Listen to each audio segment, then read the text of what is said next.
Bonjour à tous et bonjour à toutes et bienvenue dans ce 5e épisode de Talks. Aujourd'hui, nous allons parler d'un personnage qui pour l'instant est secret. Mathieu vous l'a teasé dans un des Give Me 5 minutes. Et on va garder un petit peu ce secret, peut-être que vous l'avez découvert en voyant les images sur la vignette. Et éventuellement le titre. Et éventuellement le titre, voilà. Et du coup, avant de commencer, Mathieu, comment vas-tu ? Bah écoute, ça va, alors il fait chaud, et en plus j'ai fermé la fenêtre et j'ai pas mis de ventilateur exprès pour le bien-être du podcast, du coup il fait encore plus chaud. Alors moi j'ai pas fermé la fenêtre, et peut-être que vous allez entendre des cigales, il faut que je ferme la fenêtre aussi du coup. Mais sinon ça va, là je suis plutôt content là qu'on aborde plutôt cet être humain. C'est une vraie personne dont on va parler, même si c'est un personnage emblématique, mais je suis plutôt content qu'on aborde ce thème-là et ce qu'a fait cette personne dans l'univers de la création en général, parce qu'il a fait tellement de trucs. Voilà. Je sais pas si toi t'es plutôt sur ce feeling-là aussi. Oui, je suis plutôt content de parler aussi de ce créateur. Et parce que j'ai lu, alors pas toutes ses créations, mais j'en ai lu une en particulier, beaucoup de fois. Beaucoup de fois. Oui. Donc, et les déclinaisons de sa création, voilà. Et j'ai joué aux jeux vidéo, pas tous les jeux vidéo, mais une bonne partie des jeux vidéo. Voilà. Et ses films, très importants, de très bonne qualité. Et ses films, voilà. Et donc du coup, on va en parler et tout ça. Et du coup, pour ceux qui ne l'avaient pas encore deviné, aujourd'hui, on va parler du coup du créateur japonais Akira Toriyama, qui est principalement connu, soyons honnêtes, pour Jaco le patrouilleur. Oui. Voilà. Non, qui est principalement connu pour du coup Dragon Ball, évidemment. Oui. Et pour Dr Slump. Oui, c'est ça, ouais. Dans l'idée. Voilà. Dans l'idée, donc du coup, on va parler de ça et on va parler du coup de qui est Akira Toriyama. On va parler aussi de ses différentes œuvres. Et des déclinaisons qui existent de ces œuvres du coup dans les jeux vidéo et au cinéma ou en vidéo, parce que tout n'est pas sorti au cinéma. Et tout n'est pas sorti en manga aussi. Tout n'est pas sorti en manga, voilà, et tout n'est même pas sorti en France. Certaines déclinaisons en film sont pas vraiment sorties en France. Certaines sont sorties et c'est dommage. Elles auraient mieux fait de pas sortir du tout, jamais. Voilà, du cerveau de personne, ça aurait mieux fait de rester. Ouais. Alors, moi, mon travail sur ce podcast sera d'essayer de faire en sorte qu'on ne parle pas que de Dragon Ball. Voilà, essayer de.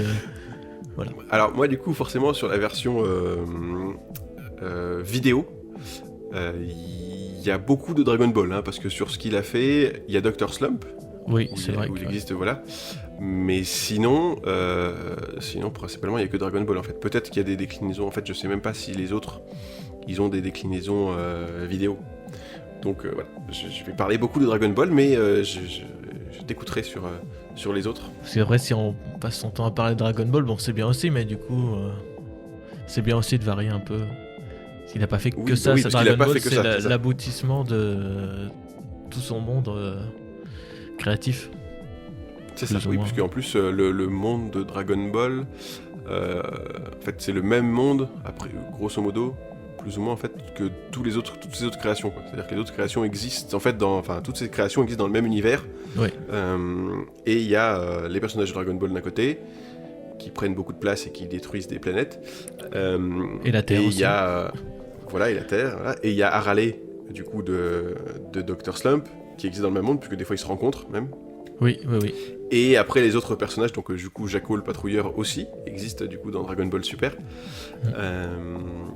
Et les autres après dont tu vas nous parler, je pense qu'on peut les apercevoir en fait, donc ils existent tous dans le même monde. Voilà. Donc en fait, on peut dire, je pense que Akira. C'est The World. Voilà. Donc il a inventé, je sais pas s'il a inventé, mais il a utilisé les univers connectés dans ses différentes créations bien avant le MCU. Akira Toriyama, l'origine de tout. C'est ça. Et du coup, on parlera aussi de ses influences sur le cinéma, parce qu'il aime beaucoup le cinéma. et du coup on sent ses influences cinématographiques dans ses œuvres. Alors, principalement dans Dragon Ball, je ne te le cache pas. Oui, non, mais là je te rejoins. Voilà, mais on peut parler de ça. Avant en fait de lancer tous ces sujets, on va faire peut-être un petit point du coup en début de podcast, parce que là on a plutôt juste en fait lancé les sujets dont on va parler. Parce qu'aujourd'hui du coup, c'est le dernier épisode de la saison. Voilà, donc le dernier Talks de la saison et le dernier épisode même des Give Me 5 minutes de la saison. Et donc la nouvelle saison reprendra en fait le 1er septembre, le mercredi 1er septembre, avec un nouveau Talks. Donc on reviendra. Donc là vous aurez 2 Talks d'affilée, avec 1 mois et demi de décalage. Et d'attente. Et donc on reviendra, voilà, et d'attente pour vous. Et nous, entre-temps, du coup, on travaillera sur les prochains Talks. On a déjà nos thèmes sur les prochains Talks et sur les nouveautés de la nouvelle année. Voilà. Par contre, pendant l'été, les sorties de Smile, donc les versions instrumentales que vous propose Mathieu, continuent tous les vendredis, quand on ne se trompe pas sur le jour de sortie. Donc ça sort le vendredi. Donc tous les vendredis, vous pouvez retrouver une nouvelle version, d'accord ? Donc il y en a déjà 17, merci, bien suivi. Oui. Donc il y en a déjà 17 qui sont sortis, et donc tous les vendredis, vous aurez une nouvelle version instrumentale, donc vous pouvez utiliser comme bon vous semble, alors pas à des fins commerciales. Voilà, ouais. C'est la seule et, chose. Voilà. Et dans l'idée, c'est quand même de pouvoir nous citer. Oui, voilà, si vous l'utilisez voilà, dans vos, je sais pas comment on dit, dans vos crédits, je sais pas comment on dit, c'est de mettre un lien vers la chaîne SoundCloud éventuellement. Voilà. Ça mange pas de pain. Donc voilà, donc on reviendra donc le 1er septembre et puisqu'on y est, on peut déjà annoncer le prochain thème. Oui. Ça sera du coup sur l'univers du western. Voilà. On change un peu notre thématique. On va voir l'univers du western dans les jeux vidéo et au cinéma. Un vaste sujet. Oui, là totalement. Dont on ne sait même pas comment on va l'aborder. Hein. Là, on l'annonce, mais voilà. Non, mais on a tout l'été pour. On a tout l'été pour travailler. Maintenant, revenons à notre sujet principal qui est du coup Akira Toriyama et ses œuvres. Et peut-être commencer par qui est-il ? Oui, voilà, qui est Akira Toriyama ? C'était ma première question, hein. Tu m'as devancé, effectivement. Oui, parce que comme ça je te la pose et j'ai pas besoin d'y répondre. Du coup, pour ceux qui le connaissent pas, ça peut arriver. Du coup, c'est un mangaka, c'est un dessinateur de manga qui crée aussi ses histoires. Il est à l'œuvre aussi sur le chara-design de tous ses personnages, mais aussi il est à l'œuvre sur la narration aussi de ses œuvres. Le chara-design, pour au cas où, c'est du coup vraiment la création d'un personnage. Alors, vraiment à quoi il va ressembler.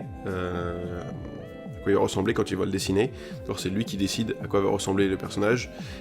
Et là, il va être du coup, sur les œuvres, sur une majeure partie de ses œuvres, il décide aussi de l'histoire. Ouais, voilà. Et par exemple sur Dragon Ball Super, le dernier manga qui est sorti, il ne fait que le chara-design, c'est-à-dire qu'il décide à quoi ressemblent les personnages, mais c'est un nouveau dessinateur, d'accord, il s'appelle Toyotaro, de mémoire, qui lui va tout dessiner, d'accord, mais et peut-être participer à l'histoire aussi, mais l'histoire principale et le design de chacun des personnages, c'est Akira Toriyama qui les décide. Oui, il décide encore un peu, c'est encore un peu le marionnettiste hein, quand même, ça reste le papa.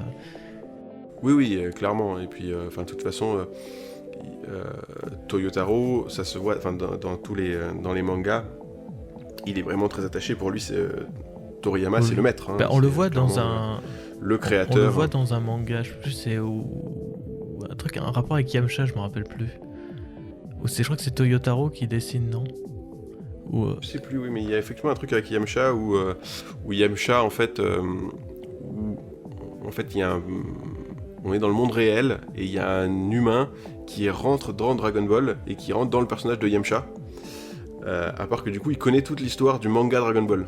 Donc il sait ce qui va se passer, et il sait ce qui va se passer du coup aussi pour Yamcha. Et Yamcha, généralement, il finit mal. Donc il sait quoi faire en fait pour pour avertir les autres et pour que Yamcha s'en sorte plutôt bien. Alors du coup, donc, pardon, je t'ai coupé en fait. Non, mais voilà, du coup, Akira... Après, il n'y a pas vraiment grand-chose à dire. Je crois qu'il a fait les études de design ou un truc comme ça. Enfin, il n'est pas allé très loin parce qu'après, de ce que j'avais lu, il avait assez confiance en lui pour se lancer dans le monde réel. Et il s'est lancé, sauf que, il n'était pas très à l'heure, tout ça. C'était pas un travailleur modèle, on va dire. Puis, en fait, après, je suis pas toute sa vie, hein, je vis pas avec lui, quoi. Mais dans l'idée, là où ça a vraiment là où il a vraiment connu le succès, c'est avec Dr. Slump, du coup, qui est un manga tellement drôle. D'ailleurs, qui est tellement drôle et qui est. C'est le début de l'univers Toriyama avec l'univers.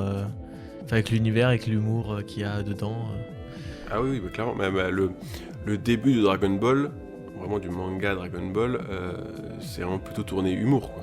Dans le même style que Dr. Slump. C'est pour ça qu'ils peuvent se rencontrer d'ailleurs, les personnages. Parce qu'après Dragon Ball part sur autre chose complètement. Mais à partir de. Surtout à partir de Dragon Ball. Avec l'anime Dragon Ball Z, du coup, surtout. Après Piccolo, du coup, là où... C'est ça, oui, quand Son Goku devient grand. Et qu'il a un fils... en fait, à partir du moment où il devient Saiyan, où c'est officiellement un Saiyan, puisque dans Dragon Ball, de mémoire, on sait pas que c'est c'est juste qu'il a une queue et qu'il devient un singe et que... Oui, voilà, parce que c'est... jusque-là, en fait, c'était vraiment tiré de l'œuvre, du coup, du... c'est le voyage vers l'ouest, un truc comme ça. Le voyage en Occident. Ouais, voyage en Occident, c'est ça, oui. Le voyage en Occident. Mais c'est tiré du coup de... C'est Tripitaka. Alors je sais plus, le nom du roi des singes, c'est Tripitaka, je crois. Un truc comme ça. Bon, on a bien préparé là, effectivement. Et donc c'est vraiment tiré de ça en fait. Oui, tout à fait. C'est vraiment tiré de ça en fait. C'est vraiment tiré de cette légende japonaise. Chinoise. Donc avec un petit garçon, avec un singe. Chinoise, pardon. Oula, je vais me faire... Donc d'un garçon avec une queue de singe qui rencontre différents personnages hauts en couleur, etc. Avec le bâton magique aussi là. Voilà, il a le bâton magique, il y a plein de choses qui ressemblent vraiment. Et qui sont inspirées clairement, c'est pas caché du tout. Hein. Et après, quand il arrive après Piccolo, là ça part carrément sur autre chose, quoi. Ouais. Mais en plus, c'est là où... c'est une anecdote assez connue, mais pourquoi il y a Dragon Ball Z, le Z, ce que ça signifie, parce qu'en fait, il en avait un peu marre de Dragon Ball, et en fait, il voulait faire... il avait mis le Z pour dire à ses fans, après le Z, il n'y a plus de lettres dans l'alphabet. Donc moi, je veux plus faire ça, j'en ai marre. A priori, après le Z, il y a GT et Super. Oui, voilà. Alors bon, on va crever l'abcès tout de suite. Alors, on peut parler de Dragon Ball GT. Bon, moi, je l'ai vu du coup il y a pas longtemps pour les besoins du coup du podcast parce que je savais qu'on allait en parler. Je suis en train de le revoir et j'ai pas encore tout à fait fini. J'avoue que je suis un peu à la peine quand même pour regarder ça. Moi personnellement j'aime bien. Après j'ai du mal avec la version française parce que je préfère vraiment la version japonaise. J'ai du mal avec les doublages. En plus à l'époque c'était pas aussi sérieux que maintenant. Les doublages, ils faisaient pas encore très attention. Ils faisaient pas vraiment attention à la traduction. Donc parfois t'as des expressions toutes faites françaises. Un truc de style me tire pas la chemise alors que Son Goku il est en Super Saiyan 4 et voilà, du coup il y a un peu ces expressions toutes faites de facilité, du coup c'est un peu dommage, mais si on enlève ça je trouve GT c'est pas mal hein. En fait il y a deux parties sur GT, il y a vraiment la partie au début quand il cherche les boules de cristal qui est très Dragon Ball en fait, avec c'est rigolo, voilà. C'est pour ça que ça j'ai bien aimé du coup. Ce côté-là, où il part avec Trunk et Pan, et en plus c'est justifié le fait qu'il soit pas fort, parce que ça fait plus de 10 ans qu'il s'est rien passé, qu'il y a plus de menaces et tout, et aussi que Son Goku il redevient petit du coup, mais que ça explique aussi pourquoi il galère, parce que Trunk, il a sa vie. Enfin, je sais plus, il est dans la bourse, un truc comme ça. Ouais, Du coup, ouais, il s'entraîne, mais pas des masses, quoi. Du coup, et Pan, c'est Pan. Oui, Pan, c'est la fille de Sangohan et Videl, du coup. Oui. Voilà. Et c'est pas spécialement entraîné non plus, en fait. Mais du coup, il y a cette partie, et après, il y a la partie un peu plus Dragon Ball Z. Dans l'esprit. Voilà, oui, c'est ça. Après, là, c'est quand ils reviennent et que, du coup, il y a Babi, et après, il y a les dragons qui sortent, les dragons méchants qui sortent des boules de cristal. Enfin, Ouais. et cette partie-là, alors il y a les combats, etc., mais c'est juste que c'est la surenchère du truc, ça ne s'arrête pas, quoi. Il y a le Super Saiyan 4, et puis après il y a la fusion des machins, mais tout est super condensé, et d'un coup ils deviennent ultra forts. Par contre, je trouve ça malin le fait qu'ils battent pas Lee Shenron en Super Saiyan 4, parce que du coup la fusion fait que l'ego de Super Gogeta 4 est tellement fort qu'ils se font avoir par le temps de la fusion. Qu'en fait Super Gogeta 4 est tellement puissant par rapport à Lee Shenron qu'il s'amuse avec lui. En gros, il y a l'ego du Saiyan qui prend le dessus. Et en fait, ça les fait courir à leur perte. Après, ils galèrent beaucoup plus à le battre. Du coup, ça, j'ai trouvé ça malin, je trouve. Ils ont pas sombré dans la facilité en mode juste...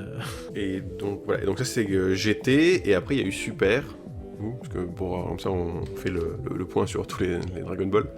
Voilà. Super. Alors, de ce que j'ai lu, a priori, Super, en fait, Toriyama, il revient avec Super, donc qui est sorti... quasiment en simultané en fait en manga et en animé. Donc c'est à dire que les mecs qui faisaient les animés, ils avaient une cadence de travail de malade. Ça se voit d'ailleurs hein, sur les premières versions de l'animé. Après elles ont été refaites pour les sorties DVD et Blu-ray. Mais des fois il y a des dessins qui sont moches en fait. Et tu dis mais en fait les gens n'ont pas le temps quoi. Il fallait que le truc sorte toutes les semaines et donc des fois il bâclait, ça se voit. Toutes les semaines, ça reste fou quand même. Ah oui, non mais c'est des malades les gars, parce que c'était quasiment en simultané avec la sortie du manga, donc... Et donc a priori, de ce que j'ai compris, en fait, il revient avec ce manga-là, donc comme on l'a dit tout à l'heure, c'est lui qui fait le chara design et qui scénarise, hein, mais c'est plus lui qui dessine. Parce que par rapport à l'échec total de Dragon Ball Evolution. Ça fait une petite introduction sur Dragon Ball Evolution. Alors je suis pas complètement sûr de cette anecdote, mais je pense que c'est tout à fait crédible, et puis ça nous permet rapidement de parler de Dragon Ball Evolution. Donc qui est en fait le premier film, la version américaine, du coup, parce qu'il y a des recherches que j'ai faites, il y a 3 films en fait qui sont sortis, 3 films live, donc avec des personnages réels liés à Dragon Ball. Après sur les autres histoires et sur ces autres créations, j'en ai pas vu en fait, hein. Donc je pense qu'il y a que Dragon Ball qui a eu ça. Ou alors peut-être des choses au Japon, mais je l'ai pas vu, mais je pense pas, parce que même là, en fait, les trois films qui sont sortis, il y a un film coréen qui est sorti en 1990, mais qui est non officiel. Ok. Et oui, j'en avais entendu parler. Et il y a un film. Alors il y a un film. Il est taïwano-philippin. D'accord. Qui s'appelle Dragon Ball le film, la légende des 7 boules de cristal. Voilà, et lui qui est sorti en 91. Et donc ça je sais pas, je pense que c'est une adaptation, je sais pas si c'est une adaptation officielle, mais ça s'adapte moyennement le manga en fait. S'ils adaptent quoi. Du coup vraiment ils font des ils essaient de mettre ça en film et ils font des changements, etc. Ils essaient d'adapter quand même par rapport au cinéma ou enfin. Oui, mais par rapport au cinéma, et même les noms changent, etc. Enfin, il y a des choses qui sont vraiment exactement la même chose, il y a des choses qui sont vraiment changées. Mais dans tous les cas, alors ça fait quand même... c'est des productions pauvres, hein, c'est pas extraordinaire, voilà. Mais ça reste mieux, Alors, j'avoue, je confonds un peu les deux. J'ai vu les deux il y a longtemps et que je confonds un peu les deux. Mais en fait, il y en a un, c'est vraiment plus adapté ce qui se passe dans le manga ou dans l'animé, et l'autre, c'est adapter l'univers et dire en fait, on va faire il y a un mec qui ressemble à Sangoku et on va faire une histoire, une nouvelle histoire. Quoi. Une adaptation libre, quoi. Voilà, une adaptation libre. Comme dans Dragon Ball Evolution, de toute façon, mais libre, les deux, Evolution. voilà, les deux, c'est ça, c'est très très libre. Les deux restent 100 fois meilleurs. Voilà, même si ça fait très pauvre, ça fait très kitsch, on sent les effets spéciaux, les pauvres effets spéciaux.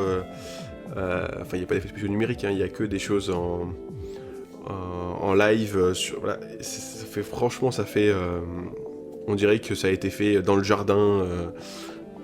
Des gars, voilà, c'est des amateurs qui l'ont fait et pas des bons amateurs en plus, des amateurs des années 90 quoi.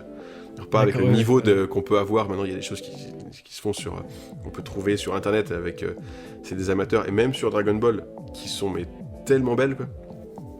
Mais là c'est vraiment moche, mais c'est quand même largement mieux que Dragon Ball Evolution, soyons clairs. Franchement, après avoir vu Dragon Ball Evolution, oui, mais c'est pas grave.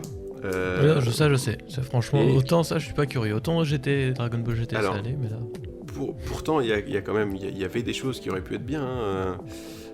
Moi, la première chose que je me suis dit, en fait, c'était en voyant du coup un film qui s'inspire par certains côtés, en voyant Matrix Révolution, le troisième Matrix.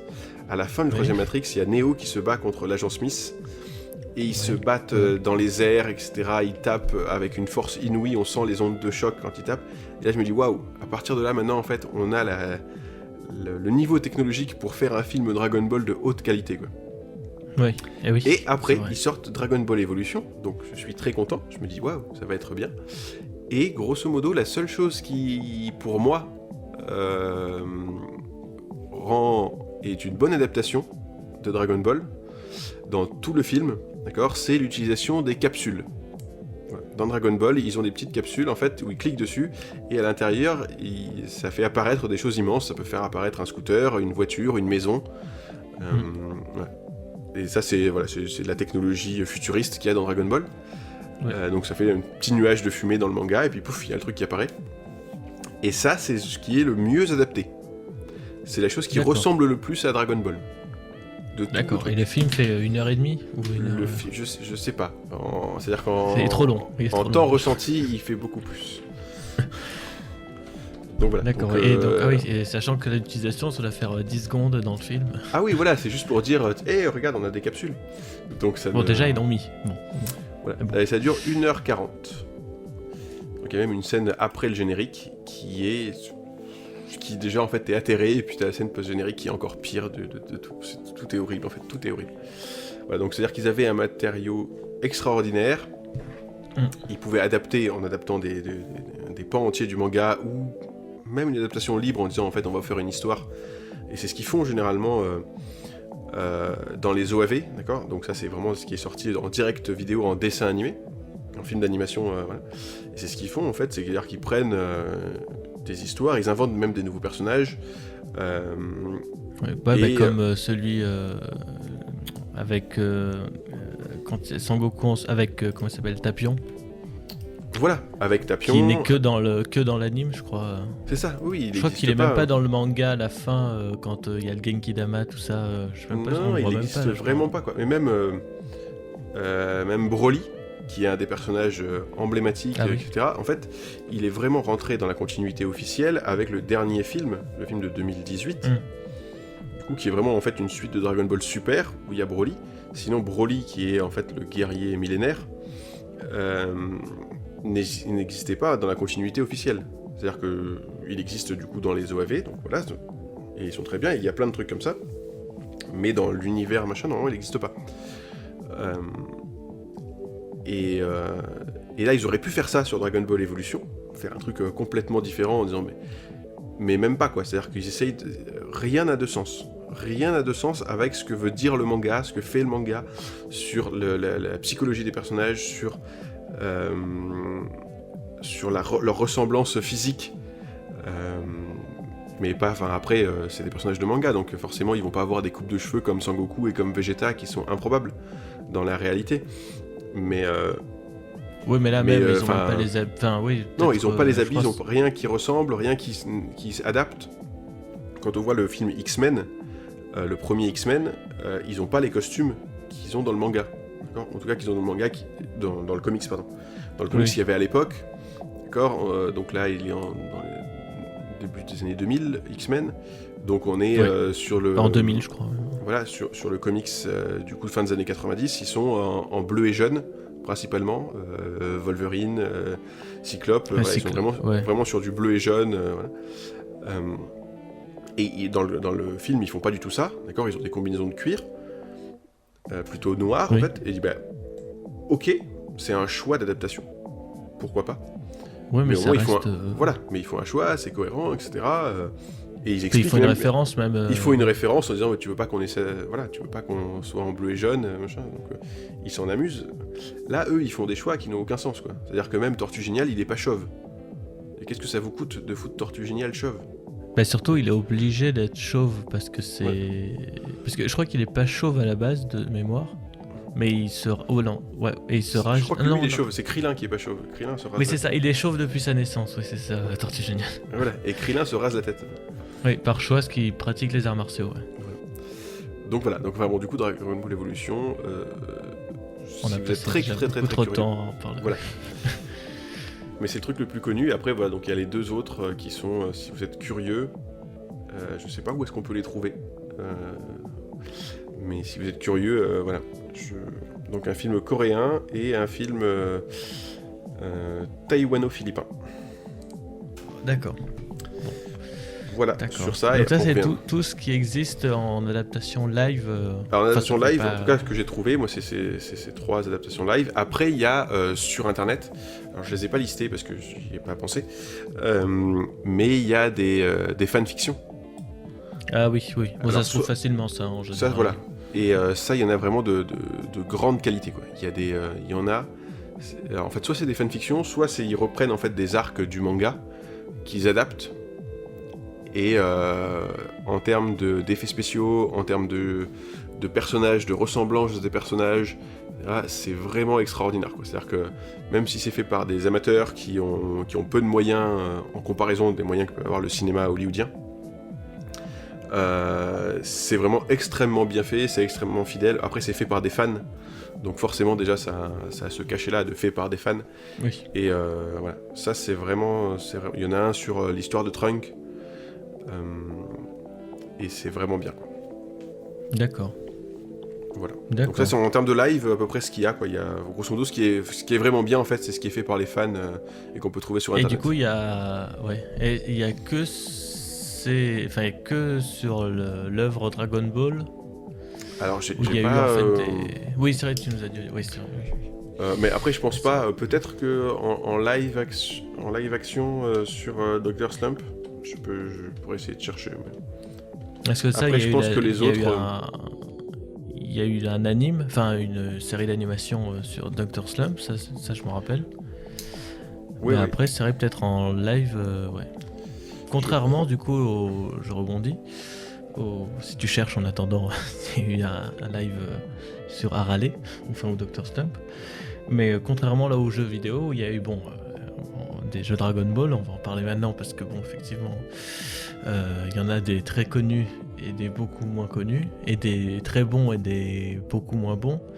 En moins bon, bah il y a celui, qui est très connu, parce que le joueur du grenier en avait parlé, qui était un Dragon Ball sur NES. Après, j'y ai pas joué. Moi, je me suis concentré sur. Il y a eu Dragon Ball. En fait, il y a eu Dragon Ball Advance Adventure sur Game Boy Advance, du coup. Où là, du coup, c'est pas mal parce que ça reprend toute l'histoire de Dragon Ball. Mais ça, c'est du RPG, hein, c'est ça?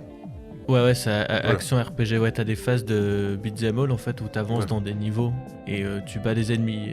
Et d'ailleurs, il y a eu aussi, là, c'était une sorte de fantasme qui a été réalisé. Alors, je sais plus en quelle année il est sorti. Je crois que c'est 2018. Bah, je sais plus, mais c'est Dragon Ball. Je crois que c'est Dragon Ball Z Kakarot, En fait, c'est un action RPG où tu joues Sangoku et tu peux te balader dans l'univers, dans The World en fait. Enfin, dans l'univers de Dragon Ball, un peu comme dans lui qui avait joué dans Dragon Ball Budokai, enfin surtout Budokai 3, où tu pouvais te balader. En fait, voilà. Voilà, c'est ça. Parce que voilà, la franchise, enfin, celle de ma génération du moins, et c'est une des franchises qui a eu le plus de succès, c'est la série des Budokai, où c'était des jeux de combat en 2D. Surtout avec Budokai 3, enfin des souvenirs, enfin vraiment des très bons souvenirs sur Budokai 3. Après, t'as eu la série des Tenkaichi, enfin Budokai Tenkaichi, où là t'as le même principe que Budokai, mais plus en 3D, c'est-à-dire que ouais, tu pouvais te déplacer beaucoup plus vite, oui. Et t'étais sur une map en fait en 3D. Du coup, ça te plongeait encore plus dans l'esprit du manga. Des endroits et tu tapes des gars. Et ça, c'est pour Dragon Ball, mais du coup, ce que j'avais dit en début d'émission, que je ne parlerai pas que de Dragon Ball, parce qu'il y a eu des jeux, d'autres jeux adaptés des franchises, des œuvres de Toriyama, qui ne sont pas Dragon Ball du coup. Comme les jeux Gogo Hackman, qui sont en fait parce que Hackman en fait c'est une sorte de vampire qui ressemble à Trunk. C'est ça, c'est Trunk avec des dents. Avec des voilà, dents c'est ça. Et donc qui fait partie. Enfin, c'est une œuvre qu'on peut trouver en français dans Histoire courte volume 3. Attends, je te dis le nom exact. Ceux qui veulent, c'est Histoire courte d'Akira Toriyama, et c'est le volume 3 où il y a toutes les histoires. Il y a Gogo Hackman en fait, où c'est une sorte de vampire, enfin de démon pardon, mais qui est beaucoup plus gentil que son ennemi qui est un ange. En fait, l'ange il paraît beaucoup plus méchant, en fait il fait des trucs beaucoup plus méchants, alors que lui c'est un démon, mais alors, par des sorte d'astuce scénaristique dont Toriyama a le secret, je sais pas comment ça fonctionne, mais t'as l'impression que Hackman il est beaucoup plus gentil et qui fait beaucoup moins de mal aux humains en fait que l'ange. Donc il y a eu 3 jeux sur Super NES, enfin sur Super Famicom, parce que je sais même pas s'ils ont été adaptés en France. Au Japon ils sont sortis, aux États-Unis aussi je crois. Donc il y a eu ça. Et après, il a aussi fait le chara-design de Dragon Quest. Ça reste assez connu. Ou sur tous les Dragon Quest, il a fait le chara-design. C'est pour ça que parfois, t'as le personnage principal ou quoi. Enfin, surtout dans le 8 qui est sorti en Occident. C'est celui par lequel beaucoup d'Occidentaux ont connu Dragon Quest. En fait, où t'as l'impression de jouer avec Sangohan. À un moment, t'as un personnage qui dresse des monstres. Il ressemble à Satan. Du coup, c'est très bizarre. Du coup, il y a ça, et ensuite t'as un jeu de combat qui s'appelle Tobal numéro 1, qui était sorti sur PlayStation, et là aussi il a fait le chara design, mais alors là du coup c'est bizarre parce que c'est un jeu de combat en 3D. En fait, parce qu'en fait t'as la jaquette, c'est Toriyama, donc t'as l'impression d'avoir Dragon Ball, hein, encore une fois, sur la jaquette, mais les personnages. Mais après le jeu il est en 3D, du coup en jeu ça se remarque pas spécialement vu que c'est de la 3D PS1 un peu comme Tekken. Mais après, mais ça se voit sur la jaquette et dans les modes d'emploi qui n'existent plus maintenant. Mais avec la description des persos et tout, tu vois voilà, les persos. Et je me rappelle de la sortie de Tobal. Je me rappelle, je suis vieux. Je me rappelle de la sortie de Tobal et effectivement c'était, c'était mis en avant le fait que ça soit, que ça soit Akira Toriyama qui soit le chara designer. Ouais, voilà. Et voilà, pour les jeux en général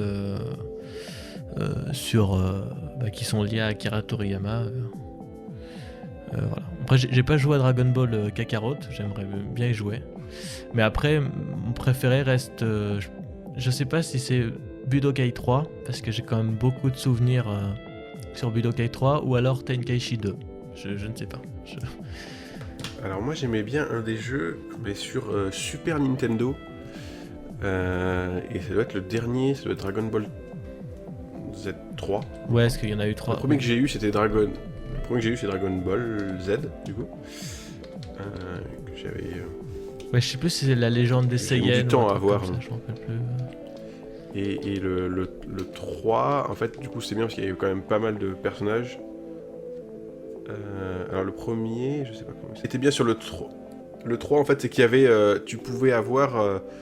Tu pouvais aller dans le fond. C'est hyper dimension le 3. Oui, oui. Voilà. Et dans le 3, en fait, ce qui était fou pour l'époque, c'est que soit des fois, admettons, quand tu étais sur le terrain du tournoi, Mhm. en fait, tu pouvais faire un code pour que il parte dans le fond du terrain, du oui. stade, là. Voilà, qui s'appuie sur le mur et pour revenir pour taper. D'accord. Donc en fait, c'était plus tout à fait de la 2D, en fait, c'était que juste à un moment, il peut aller dans le fond et revenir. Et si tu tapais vraiment fort ton personnage, enfin le personnage adverse, tu pouvais l'envoyer dans un autre décor. C'est ça, voilà, oui, Et c'est tu ça. le suivais. Et ça, c'était ouf, ça. Pour l'époque.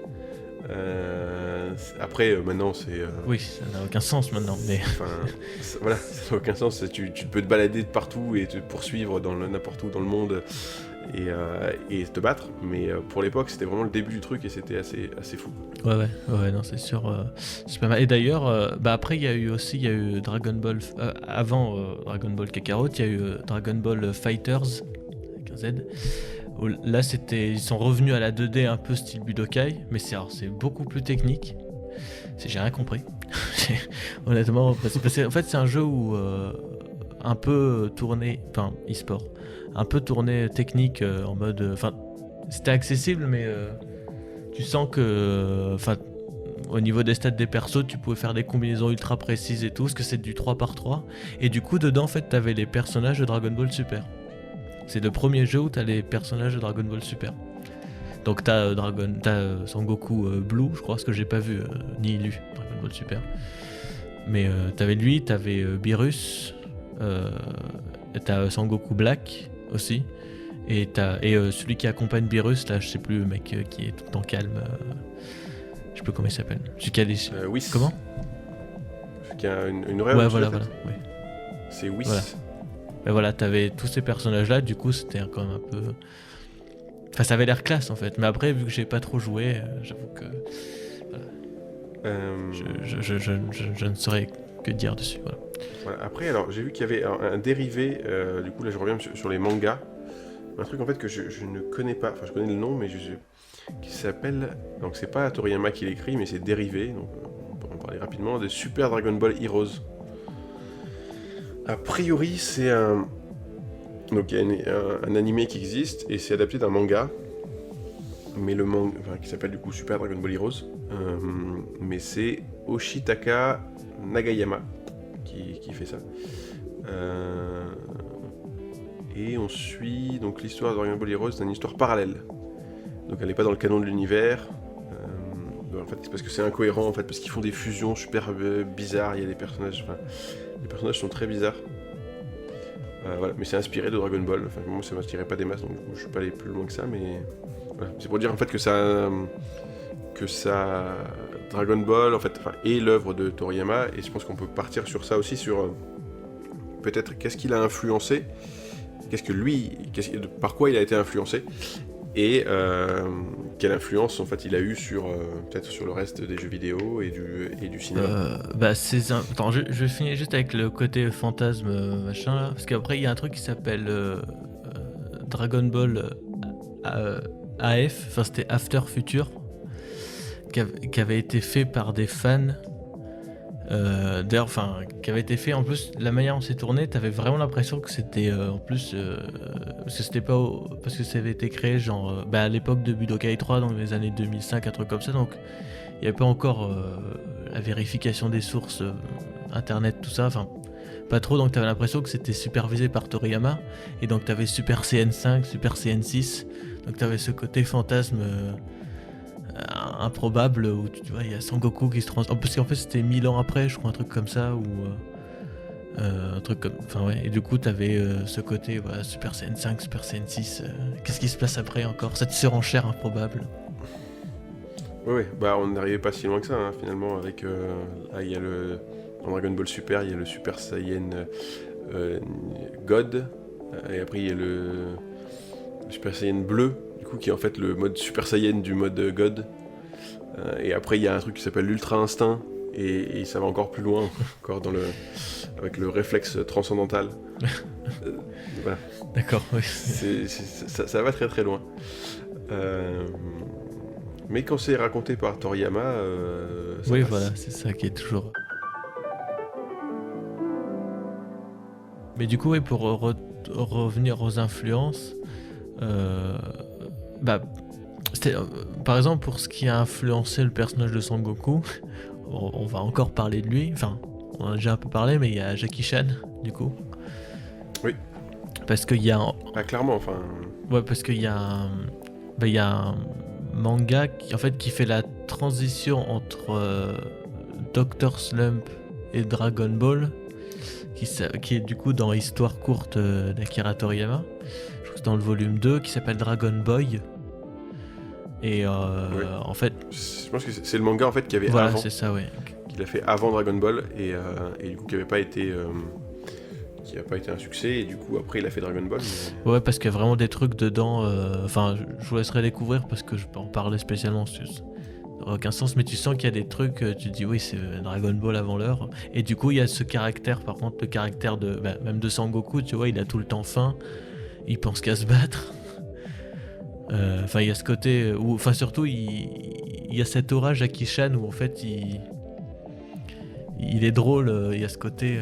Ah oui, mais même après ça va plus loin aussi il y a des références au film de Jackie Chan et à Jackie Chan lui-même dans Dragon Ball, dans le tournoi. En tout cas en français, je pense que ça doit être la même chose dans la version japonaise. Tortue Géniale, quand il se cache pour pas que ses élèves en fait sachent qu'il participe, parce que il veut pas que ses élèves gagnent parce qu'ils sont très forts. Il veut pas que ses élèves gagnent pour pas que le succès leur monte à la tête. Oui. Donc il se bat, lui, il se cache en fait sous une fausse identité. Et il s'appelle Jackie Chan. Oui, c'est vrai que oui. Donc c'est clairement ça. Et il a une technique de l'homme ivre. Oui, en plus, ouais, c'est vrai. Donc c'est la technique du maître chinois. Donc, Ouais. donc voilà, donc il y a plein de choses, des références à Jackie Chan et au cinéma en fait de manière générale. Donc on a dit qu'il y avait le voyage en Occident, avec le roi singe. Donc avec le fait qu'il ait une queue, le fait qu'il ait le bâton magique, le fait qu'il y ait le nuage Kinto-un, d'accord, donc le nuage magique. Il y a les références du coup avec... alors c'était peut-être plus, on les voyait plus je pense dans Dragon Ball. Oui. Et après c'est peut-être un peu plus disséminé sur Dragon Ball Z. Mais vraiment sur la première partie, au début, un moment dans Dragon Ball, il va dans une tour. Et dans la tour, Sangoku, et dans la tour, il affronte différents méchants avec différents styles de combat à chaque étage. Ah donc oui. C'est le jeu de la mort avec Bruce Lee. Oui, non, en fait, je suis en train de me rappeler dans Dragon. Oui, il rencontre. Voilà. Il y a un personnage, il y a le personnage de C8, à un moment dans les cyborgs, qui est une représentation de Frankenstein. Et en français, Goku l'appelle Frankie. Oui. Oui, du coup, oui. Voilà, là c'est plus plus évident que ça. Voilà. Et après il y a les cyborgs avec du coup c'est Terminator, les cyborgs, clairement. Ah oui, c'est vrai, oui. Et il y a plein de références à Star Wars. Ah ouais, ça j'ai pas. Fan de Star. Ouais, il y a des références à Star Wars sur les vaisseaux, sur des choses qui se passent dans le truc. Il y a des références à Star Wars. D'accord. Qui sont disséminés. D'accord. Qui sont disséminés tout au long de l'histoire. D'accord. Ah oui, ça je savais pas. Enfin, j'avais pas spécialement fait attention à ça. Ouais, parce qu'après pour. Enfin, ça c'était d'autres choses à rajouter sur l'influence. Non, après je peux. Non, de manière générale, en fait, il a été influencé par le cinéma et le cinéma occidental, le cinéma américain, du coup. Oui. D'accord. Donc ouais, ça lui plaît beaucoup et c'est pour ça du coup ça a influencé son œuvre. D'accord, ouais. Et après il y a du coup il y a je crois que c'est le dernier manga qu'il a fait en 2014 qui est c'est Jaco the Patrolman, je sais plus, le patrouilleur de l'espace. C'est ça, ouais. C'est ça, ouais, ce que je disais ouais, tout voilà, à l'heure. c'est ça, oui. Au début. Et du coup qui est vraiment une connue. préquelle à Dragon Ball du coup. Bah là, c'est une préquelle, et après, ce personnage revient dans Dragon Ball Super. Voilà. En fait, je l'avais pas. Enfin, je l'avais rapidement vu dans Dragon Ball Super, mais je savais pas ce qu'il foutait là en fait. Et en fait, moi, je me suis plutôt intéressé au manga, et en fait, c'est vraiment. En fait, s'il y avait un ordre, je me demande dans quel ordre en fait il faudrait lire les mangas. En théorie, t'es censé lire d'abord Jaco. Non, mais parce que j'ai l'impression qu'il y a plusieurs, comme dans ton Give Me 5 minutes, sur Star Wars Ordre, parce que j'ai l'impression qu'il y a plusieurs ordres de sortie, on va dire, l'ordre chronologique du monde réel, c'est-à-dire il faudrait d'abord lire Dr. Slump, puis... Oui, puis après Jaco, après Dragon Ball. Dragon Boy. Alors, enfin, du coup... Oui, Dragon Boy, Dragon Ball... en fait, alors après, Dragon Ball et Dragon Ball Z, c'est la même chose pour le manga. Oui. Voilà, et après, du coup, Dragon Ball Super. Ouais, voilà, ouais. Et si on veut aller plus loin, en fait, normalement, Dragon Ball GT se passe après Dragon Ball Super. D'accord, oui. Et oui. Ouais, c'est ça. Mais ça se passe 10 ans après, je crois, Dragon Ball GT. Je crois, mais ils sont tous normalement très vieux. Et en fait, ça se voit pas trop sur les Saiyans parce qu'ils vieillissent pas vite. Ouais, puis même sur les autres. Ouais, Enfin, sauf sur Tortue Géniale qui vieillit pas. Oui, voilà. Du tout. Il change juste de lunettes. Il change de paire de lunettes. Voilà. Ouais, parce qu'il doit prendre il doit prendre 10 ans parce que Goten, il doit être adulte, je pense. Oui, déjà là dans Dragon Ball GT, oui, ils sont adultes. Enfin, on le voit, Goten, il est adulte ou jeune adulte, quoi. Voilà, je vais regarder du coup. Il se passe 10 ans. Ah non, c'est 5 ans dans la version japonaise, tiens. 5 ans après la fin de la série animée Dragon Ball Z. Ah, que 5 ans, d'accord. Alors, dans la version japonaise, c'est 5 ans. Chez nous, c'est 10 ans. Voilà, voilà pourquoi il faut regarder en VO. Dragon Ball GT. Bon, après, en VO sous-titré, est-ce que ça, si tu parles japonais, mais sinon... Ah oui, et il y a la fin, le dernier épisode, c'est 100 ans après. Oui, effectivement, parce que tu vois le petit-fils de... Voilà, de Sangoku, qui a la même gueule que Sangoku. Alors ça va, mais par contre, ce qui est bizarre, c'est que le petit-fils de Vegeta, il a la même gueule que Vegeta. Mais il y a eu Trunk entre-temps. Quand même. Oui, c'est ça, normalement, Trunk, il doit être deg. Parce qu'il n'y a que moi qui ressemble à ma mère. Oui. Bah, en même temps, Goten, il a la même tête que Sangoku, mais trait pour trait. Enfin, c'est vraiment le même, quoi. Après, dans le GT, il change sa coupe de cheveux pour dire, bah non, sinon ça va être chiant d'avoir 2 fois le même mec. Oui, c'est vrai. Mais sinon, il a la même tête. Mais du coup, par contre, je sais plus si on l'a dit au début, parce que ça fait déjà longtemps qu'on parle, sur Dragon Ball GT, il a pas écrit l'histoire. Non, voilà, c'est pour ça que c'est un peu... pour les fans purs et durs, c'est toujours un débat... Il a fait le look, il a fait le Kara Design, ce qu'on disait au début. Il a fait du Kara Design. C'est pour ça que j'aime bien le look de Sangoku dans GT. Son habit, je le trouve classe. Ouais, non mais... Alors moi, je suis pas très fan du Super Saiyan 4, mais les habits qu'il a, ouais, j'aime bien. Ouais, voilà, les couleurs bleu et orange, là, ça lui va bien. Mais après, c'est par rapport à comment il se transforme. Peut-être en rapport avec l'histoire de comment il se transforme en Super Saiyan 4. Bon, on va pas se Oui, mais c'est juste que là, là, il a du coup, il est beaucoup trop poilu, ça fait bizarre. Oui. Puis du coup, on dirait qu'il a on dirait juste qu'il a une sorte de veste en mouton sur les épaules. Oui, c'est vrai que ça fait très bizarre. Ouais. C'est vrai. Pourtant, il y a des choses qui me gênent pas. Ça me gêne pas du tout que Gogeta, d'un coup, il ait un habit avec une sorte d'épaulettes géantes. Mais ça, c'est qui lui apparaissent de nulle part. Mais si, ça c'est par rapport à la fusion. C'est expliqué ça dans... Oui, mais ça apparaît de nulle part. Mais si... Ça ne vient de nulle part. Pourquoi les deux personnages, ils ont des habits qui leur collent à la peau. Et là, d'un coup, mais lui... Même Gogeta, tu parles de Gogeta... N'importe lequel. Mais si, mais c'est expliqué ça dans le... Alors je me rappelle plus, mais c'est expliqué, c'est parce que ceux qui ont inventé la fusion, du peuple qui a inventé la fusion. Oui. Donc, bon, après oui, c'est pas crédible spécialement, mais il y a une explication officielle. Enfin, on va dire. En même temps, la fusion n'est pas crédible, et clairement, rien de ce qu'il y a dans Dragon Ball n'est crédible. Rien ne se passe, il n'y a rien qui est crédible dans cette histoire. Il y a des mecs avec des queues de singe, ils se transforment en singes géants, ils viennent d'autres planètes. Voilà. C'est vrai, mais c'est tellement drôle à chaque fois. Enfin, surtout, pour ça que je préfère vraiment jusqu'à Dragon Ball. Pour ça que, moi, mes passages préférés, enfin mon arc préféré, ça reste... Enfin, de manière très large, parce que même dans Dragon Ball, t'as plusieurs arcs. Mais jusqu'à Piccolo, pour moi, Piccolo, c'est vraiment le méchant ultime de Dragon Ball, quoi, parce qu'il est vraiment méchant, quoi. Il est vraiment... il fait le mal, quoi. C'est-à-dire que... Ah, ouais, alors si, j'aime bien, mais... et on va peut-être finir là-dessus, là, sur quels sont nos personnages préférés, nos méchants préférés, ou de toutes... Alors, on va peut-être tourner sur Dragon Ball, mais... moi, mon arc préféré, je pense que c'est l'arc de Freezer. Ah oui, je pense que Freezer est méchant. Parce que Freezer est vraiment méchant aussi. Oui. Après, Piccolo est vraiment méchant, hein, mais Freezer est vraiment méchant. Il reste méchant tout le temps. C'est vrai, oui. Alors après, j'aime bien le côté rédemption des personnages. Un de mes personnages préférés reste Vegeta.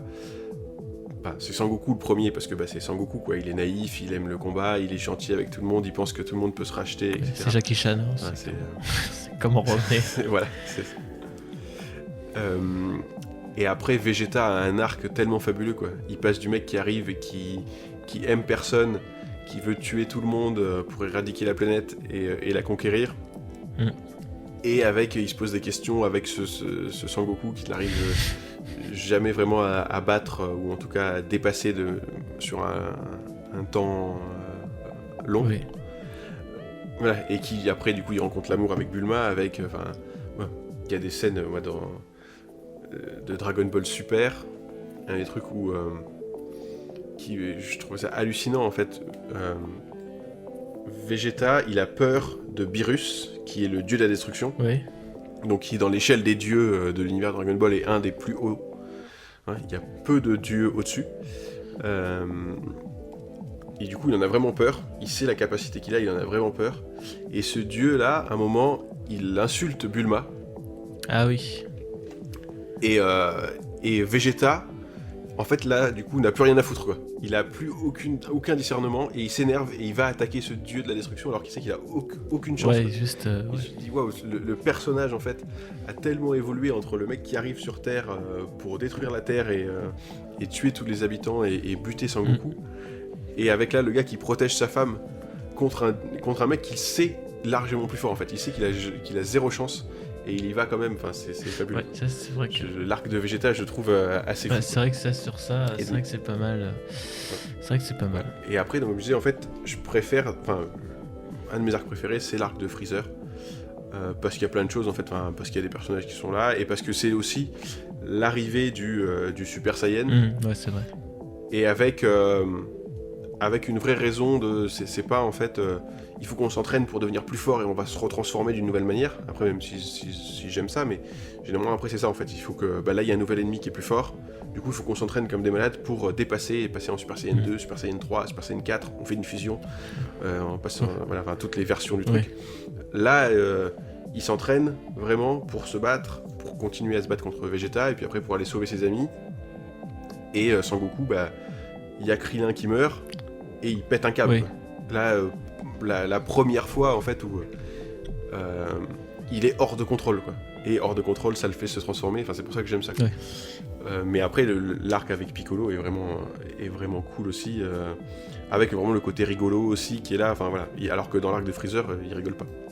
Enfin, si, il y a le commando Ginyu. Oui, qui est un peu drôle, mais tu sens que ça commence à devenir drôle, sérieux au niveau des combats et des enjeux en fait. Parce que ça devient interplanétaire en fait. Après Freezer, il détruit les planètes, il détruit même plus les habitants d'une ville ou un truc comme ça.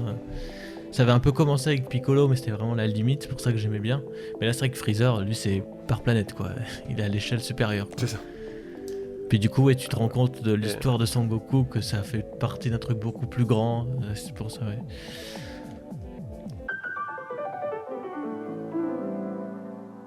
Et alors, du coup, pour finir là-dessus, est-ce que toi, ton personnage préféré, et après, est-ce que tu as ton personnage préféré de l'univers d'Akira Toriyama, pas forcément que Dragon Ball. Et après, on va peut-être finir là-dessus parce ça fait déjà un petit moment qu'on parle. Alors, j'avais annoncé dans le Give Me 5 minutes précédent que ça aurait pu durer que ça pourrait potentiellement durer plus longtemps parce que c'est Toriyama en fait. Parce que c'est Toriyama en fait, effectivement, et que c'est Et que c'est l'épisode de fin de saison. Oui, voilà. Mais alors, mon personnage favori... C'est vrai que c'était une bonne question. Dans Dragon Ball... Dans Dragon Ball, on va dire jusqu'à Piccolo... Ah punaise, là en fait il y en a plein en fait, parce que même même les personnages qu'il affronte Sangoku avec Mamie Voyante pour le tournoi, il y a tellement de personnages tellement drôles, comme la momie ou... Oui. Ah ouais, alors ça c'est clairement, enfin là en plus c'est très inspiré cinéma quoi. Ouais, il affronte il affronte la momie, il affronte Dracula. Oui, c'est vrai. En fait il affronte les méchants de la Warner là, enfin quand il faisait avec Boris Karloff et voilà, la momie, Dracula, enfin que des monstres comme ça. Alors dans l'univers on va dire, alors dans Dragon Ball je dirais alors Vegeta en termes de Saiyan, ça reste mon préféré quand même. Parce que il est à la fois très fort et très faible en fait. C'est-à-dire qu'il est très fort, mais son ego est tellement puissant que ça le rend faible en fait, parce qu'il est aveuglé, comme on parlait avec Bulma, qui est tellement obsédé par Son Goku qu'en fait il se rend pas compte, voilà, c'est sa limite, donc ça j'aime bien. Après dans Dragon Ball, juste Dragon Ball avant tout le truc des Saiyans et tout, ça reste Tortue Géniale quand même, qui est très drôle. Ah oui, Tortue Géniale est extraordinaire. Enfin le côté avec le sang à chaque fois, dès qu'il voit une fille ou dès qu'il y a un truc, c'est... Chaque fois, c'est ça. Le côté maître qui peut avoir des phrases, enfin vraiment, c'est un grand maître un mentor qui va accompagner le héros, vraiment comme dans le voyage du héros. Oui, voilà. C'est vraiment ça, quoi. C'est la rencontre avec le mentor, elle est là, quoi. Enfin, et d'ailleurs, ça pourrait être intéressant, tiens, de faire un voyage du héros, voir avec Dragon Ball, voir qu'est-ce qui se passe sur l'histoire vraiment de Dragon Ball. C'est vrai que ça peut être... ça peut être un truc pas mal à faire. Et là, la rencontre du mentor, et puis le mentor, c'est un pervers, quoi. Oui. C'est extra, enfin, c'est tellement bête, quoi. Mais il y a plein de trucs qui sont tellement bêtes dans l'absurde. L'absurde dans les œuvres de Toriyama, c'est important. Ouais. C'est vrai que c'est ça. Mais sinon, il y a un personnage. Je crois qu'il s'appelle Koa en français. En fait, c'est une sorte de petit vampire. Et en fait, dans ce manga, en fait, tu vois que c'est un des trucs des anciennes histoires de Toriyama qui montrait qu'en fait, les démons, en fait, ils avaient l'air plus gentils que les humains. On dirait que les humains, en fait, ils font des choses vraiment méchantes, en fait, alors que les démons, ils veulent juste vivre et ils font des bêtises. Mais la manière dont c'est tourné, c'est pas très grave par rapport à ce que font les humains. Donc voilà, je crois qu'il s'appelle Koa. C'est une histoire. En fait, il doit aller chercher un remède, je crois, pour son village, et il doit faire équipe avec un humain. Mais l'humain, en fait, c'est l'humain le plus fort du monde, avant Yamcha. Mais il est très méchant, c'est-à-dire que, il paraît très méchant et tout. Il est prêt à tuer les démons, mais tu vois la manière dont c'est fait, tu sens que il y a beaucoup moins d'humanité dans l'humain plutôt que dans les démons en fait. Donc voilà. Et toi, je sais pas qui c'est ton personnage. Ah, mon personnage préféré, c'est compliqué. C'est compliqué. Hein, t'as raison. Oui, ils sont tous vachement bien. En fait. Bah oui, voilà, ils sont tous bien, ils sont charismatiques, ils sont marquants.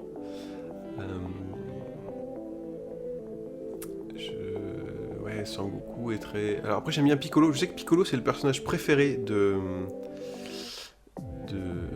Toriyama. Son personnage préféré c'est Piccolo. Et je sais pas, en fait, parce qu'après Sangoku est... Forcément quoi, c'est le héros. Oui, c'est le guerrier idéal dans le sens où il progresse à chaque fois, il pardonne à tout le monde à chaque fois, et c'est...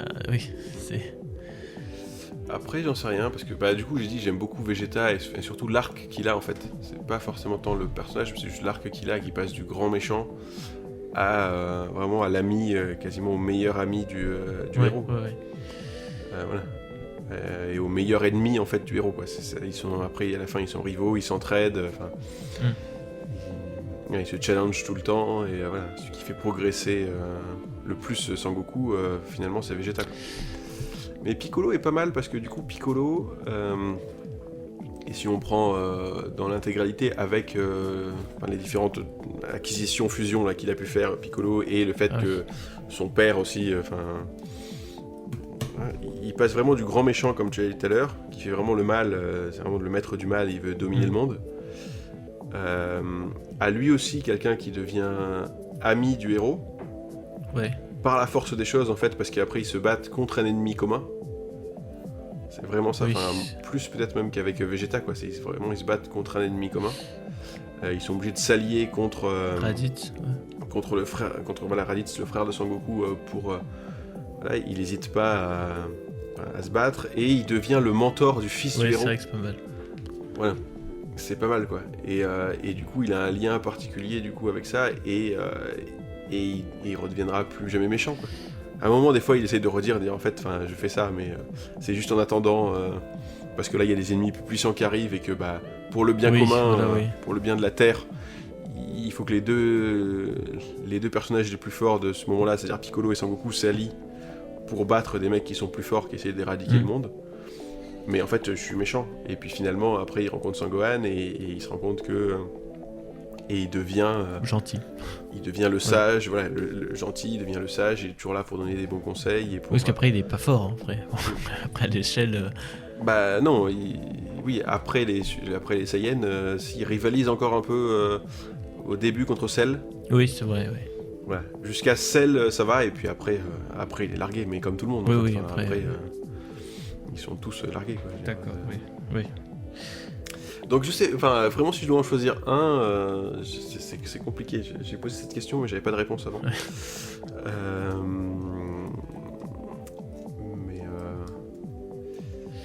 Oui, c'est dur. Je pense que je vais dire Sangoku en fait, mais parce que pour le personnage, du côté naïf du personnage, le côté Jackie Chan, quoi. Ça se tient sur le côté naïf et le côté il veut toujours progresser, progresser, faire le bien. Il a pas d'arrière-pensée. Oui, ça reste. Voilà, quand je sais plus quand il y a des gens, justement, je crois qu'avec Mamie Voyante, il y a un truc comme ça où. Oui, c'est vrai. Ils veulent essayer de corrompre. C'est ça, mais c'est Dracula là. Il s'appelle pas comme ça, mais il essaye de trouver le plus gros vice de Sangoku et en fait il en a pas. Il peut pas battre Sangoku parce qu'en fait Sangoku il est pur. Oui, c'est ça. C'est pas Dracula, je crois. C'est un démon qui a un truc. Je crois qu'il est habillé en démon, un truc comme ça. Il a une fourche. Voilà. Oui. Voilà, mais ça doit être le diable. Oui, voilà. Dans ce style. Oui, il essaye, mais ça marche pas. Et en fait, il a pas de. Voilà, Sangoku n'a pas de défaut. Il a des défauts, mais il a pas de vice. C'est ça, ouais. Il est pur, quoi. Voilà. Et il veut toujours progresser et il va toujours donner une seconde chance aux gens. Et il abandonne jamais. Il abandonne pas ses amis. Il abandonne pas le combat. Il va jusqu'au bout des choses. Ouais, c'est vrai que... Voilà. Et ça, clairement, après, c'était. Il est ultra inspirant. En fait. Oui, c'est vrai. Sangoku comme personnage, quand tu lis le manga et après tu réfléchis à ce qu'il fait, en fait il n'arrête jamais, il se bat tout le temps, il est toujours du côté des plus faibles, il va essayer de trouver le meilleur dans chacun, même dans ses pires ennemis. Dans Dragon Ball Super, et même il essaye de trouver le meilleur dans Freezer, quoi, alors que c'est... donc... oui, c'est celui qui a exterminé sa race.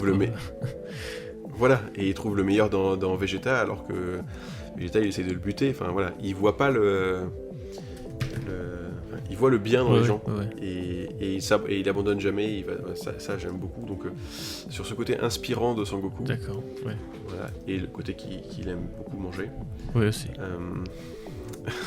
voilà, donc je pense que je vais dire Sangoku, d'accord, même s'il y a d'autres personnages qui sont extraordinaires, quoi. Qui sont... Voilà. Et puis les noms des personnages aussi, on en a pas parlé, mais je sais pas s'il le fait trop dans Dr. Slump, mais dans Dragon Ball, tous les personnages en fait, ils ont des noms rigolos. Alors pas forcément pour nous, mais ça veut dire des trucs. C'est-à-dire que tous les Saiyans, ils ont des noms de légumes. Oui, c'est vrai. Ou de nourriture. Voilà, ou de nourriture. Après, du coup, ceux qui sont dérivés, c'est-à-dire que, du coup, par exemple, Bulma, d'accord, Bulma et du coup sa fille, c'est des noms de sous-vêtements. Oui. Enfin voilà, il y a plein de trucs comme ça. Et tu vois, Trunk aussi, c'est pareil. Enfin, eux, ils ont des noms de sous-vêtements. Après, il y en a qui ont des noms de. Là, il y a les dieux. Ils avaient des noms d'alcool. Ah oui, c'est vrai. Enfin voilà, il y a que des trucs comme ça en fait qui sont des petites choses. Voilà, ce qui est très très drôle en fait, c'est que dans une image, dans une histoire, il raconte l'histoire et puis après il raconte d'autres petites choses. Il met plein de petits détails. Voilà. Alors dans les dernières éditions, dans la dernière édition de Dragon Ball, la Perfect Edition en manga, en plus il y a des meilleures traductions et il y a des explications de blagues pour dire là en fait voilà ce qu'il veut dire.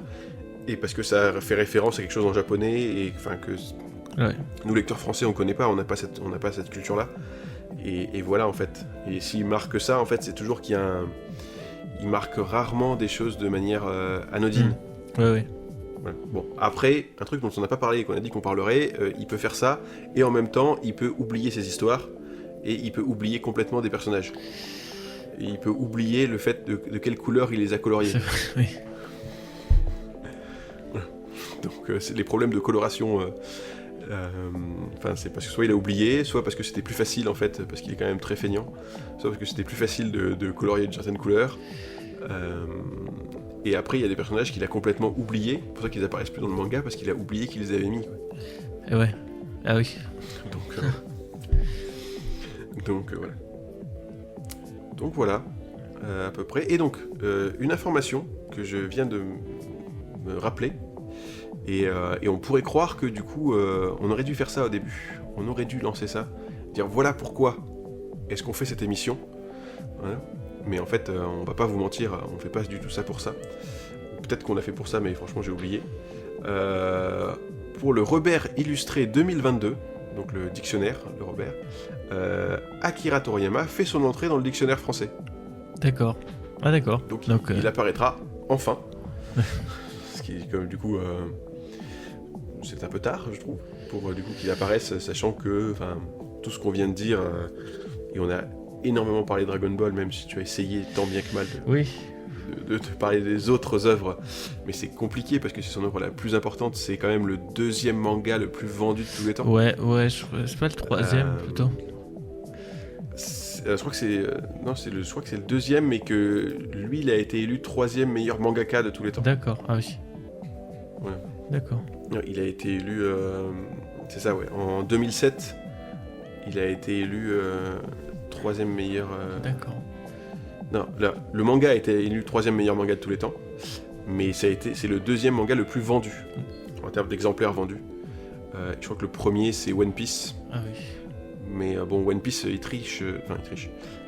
One Piece ils en sont à plus de 100 mangas en fait. Ou bientôt ils vont en avoir une centaine. Ouais, alors qu'il y en avait 42 pour. Donc, 85 en petit, chez nous du moins. Est-ce qu'on a un mot de la fin sur Akira Toriyama, sur son histoire, sur son œuvre, sur l'influence peut-être qu'il a pu avoir sur toi ou pas? Oui, c'est toujours inspirant, mais après il y a aussi il y a tout le côté philosophie des arts martiaux aussi qui rentre après en compte forcément dedans. Ah oui, si, je me disais, s'il y avait une série spin-off qui devait être sur un des personnages, sur laquelle ce serait? Moi je sais que j'avais pensé à Satan. Mais à Satan de Dragon Ball Z. Oui, le père de Videl et le champion du monde d'arts martiaux. L'homme le plus fort du monde, techniquement. C'est ça. Bien que je pense que Yamcha est un homme et est plus fort que lui. Logiquement, oui, parce qu'il sait faire le Kamehameha déjà. Donc, Voilà. Et après, alors, il y a un truc bizarre aussi. C'est qu'il y a plein de races différentes qui se mélangent sans problème en fait dans The World. Parce que clairement, Krillin, du coup, n'est pas... Je sais pas s'il est censé être humain, mais il a pas de nez. Ouais. Donc, ouais. Et donc après, il y a des personnages qui sont clairement pas humains. Donc voilà, donc je sais pas si Krillin correspondrait à l'homme le plus fort du monde, parce que je pense qu'il est plus fort que Yamcha. Mais je pense que c'est Yamcha le plus fort. Après, moi, sur une série spin-off, un truc plus détaillé sur l'histoire de Trunk, ça me plairait bien. D'accord, ok. Voilà. Mais sinon, sur un truc vraiment dont on parle absolument pas, et on connaît les personnages. Je sais pas, un truc sur Tortue Géniale, ça pourrait être rigolo. C'est vrai, sa jeunesse. Voilà, la jeunesse de Tortue Géniale. En plus, ils disent des choses un peu au début de Dragon Ball, voilà, sur ça. Puis en plus, sa sœur, c'est la sorcière. Oui, après il y a tout le truc avec le père de Chichi. Ils sont liés, c'est son. Voilà, avec le père de Chichi, élève, avec le fait qu'ils connaissent du coup le grand-père adoptif de Son Goku. Voilà, et comment est-ce qu'il s'est entraîné, puisque du coup ils sont aussi entraînés avec le maître des grues. Oui, c'est vrai, oui. Voilà, ça pourrait être pas mal, quoi. Et le fait qu'il soit du coup devenu... Enfin, il est immortel.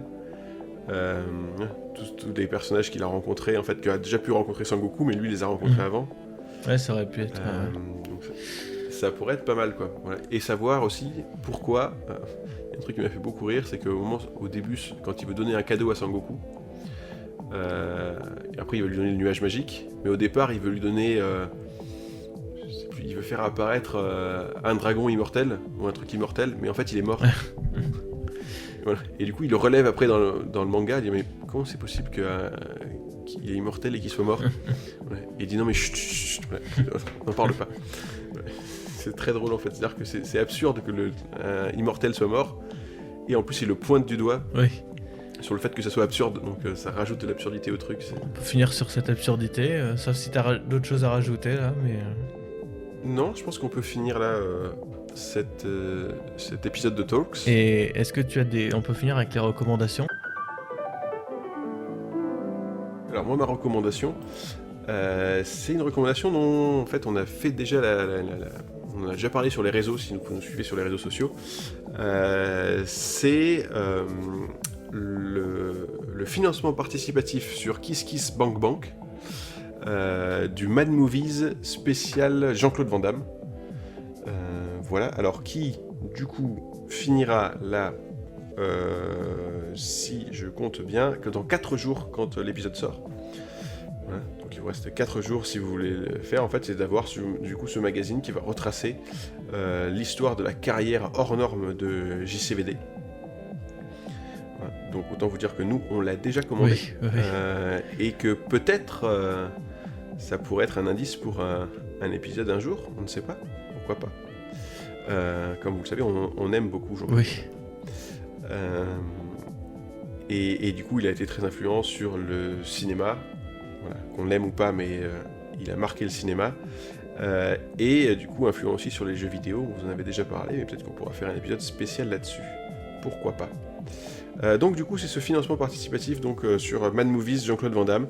Donc je sais pas vraiment de qu'est-ce qu'il va avoir dedans, mais j'ai déjà acheté d'autres Mad Movies et du coup j'aime bien leur manière d'aborder les choses, et là c'est sur Jean-Claude Van Damme, donc il y a que des raisons d'y aller. Voilà. Bah moi ma recommandation ce sera sur... Alors ça n'a rien à voir avec ce dont on a parlé, ni avec Jean-Claude Van Damme. Mais c'est une série qui s'appelle My Name is Earl. Donc c'est une série qui est sortie je crois, entre 2003 et 2006. Elle devait passer sur M6, il me semble. Et je crois que c'était que la saison 3. Parce que là, elle est sur Disney+. Du coup, il y a les... je sais plus s'il y a 3 ou 4 saisons, je me rappelle plus. Mais je crois que c'est qu'à partir de la saison 3 qu'il y a eu le doublage en français. Mais bon, c'est mieux de regarder en VO de toute façon. Et donc en fait, le pitch, en fait, c'est un mec qui s'appelle Earl Hickey, en fait, qui a fait un peu des bêtises dans sa vie. Genre, il a un peu escroqué des gens, il a volé des trucs à droite à gauche, on va dire. Enfin, voilà. Et en fait, il se fait renverser par une voiture. En fait, il gratte un ticket de loto et il gagne $100,000 et il se fait renverser par une voiture. Et pendant qu'il est à l'hôpital, en fait, il apprend la notion du karma. Et en fait, il se dit bah, c'est ça que je vais faire, parce que là, j'ai gagné au loto, je me suis fait renverser, en plus j'ai perdu mon ticket entre-temps. Et je me suis dit, c'est forcément une question de karma, en fait. Et du coup, il fait une liste de toutes les mauvaises choses qu'il a fait. Et il va essayer, après, du coup, au fil des épisodes, de réparer, en fait, les erreurs qu'il a fait dans sa vie, tout ça. Alors, et en fait, du coup, il retrouve après dans le premier épisode, hein, on voit, il retrouve son ticket de gagnant. Et après, bon, cet argent lui sert à vivre avec son frère, Randy, qui est tellement drôle. Je me rappelle plus comment il s'appelle l'acteur, mais il est tellement drôle. Et en fait, ils vivent dans une sorte de chambre de motel. Et il va essayer de résoudre ce qu'il a fait avec l'aide de son frère. Et aussi avec sa femme qui essaie au début de le tuer pour récupérer l'argent parce que c'est son ex-femme, tout ça. Donc il y a plein de situations comme ça. Et donc c'est avec l'acteur qui joue, celui qui joue Earl, c'est celui qui joue l'écrivain dans Vanilla Sky, pour ceux qui l'ont vu. Celui avec la métaphore avec le miel, là, je me rappelle plus le truc, ça. Et je crois qu'il joue dans... alors ça j'ai pas vu, mais apparemment c'est le héros principal de Alvin et les Chipmunks. Oui, c'est le père, c'est Dave, voilà. Dans Alvin et les Chipmunks. Et il joue dans peut-être une bonne partie, voire peut-être la totalité, peut-être pas, mais une bonne partie des films de Kevin Smith. Ah oui, voilà, c'est ça que j'avais vu, oui. Donc il joue dans Dogma, dans J. Bob Contre-Attaque, dans Clerks 2 et dans J. Bob Reboot. Voilà, dans pas mal de films. Voilà, cette série, j'ai vu, je crois qu'il y a 4 saisons, je crois. Ou 3 saisons.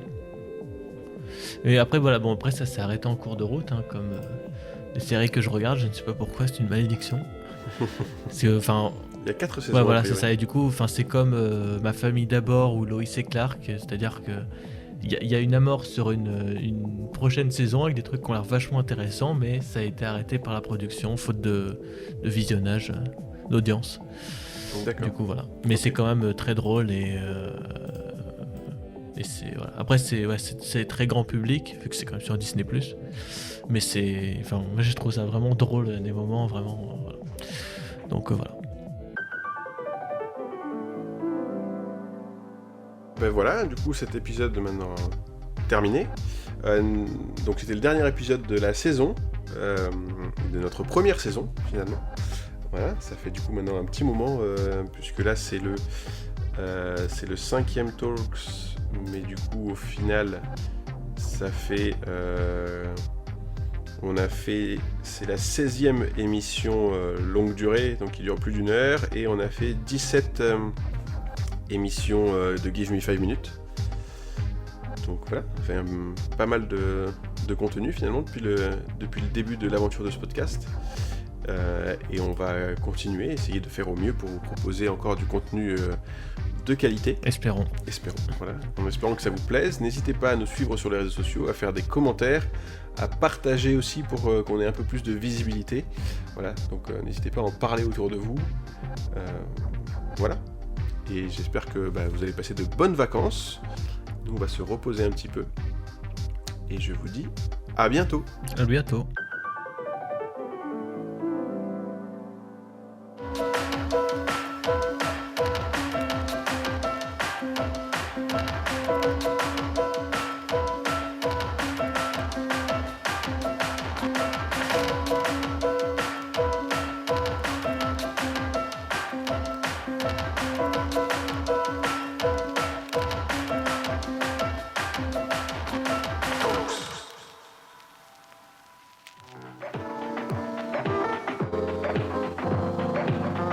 スクリーンメモリーズ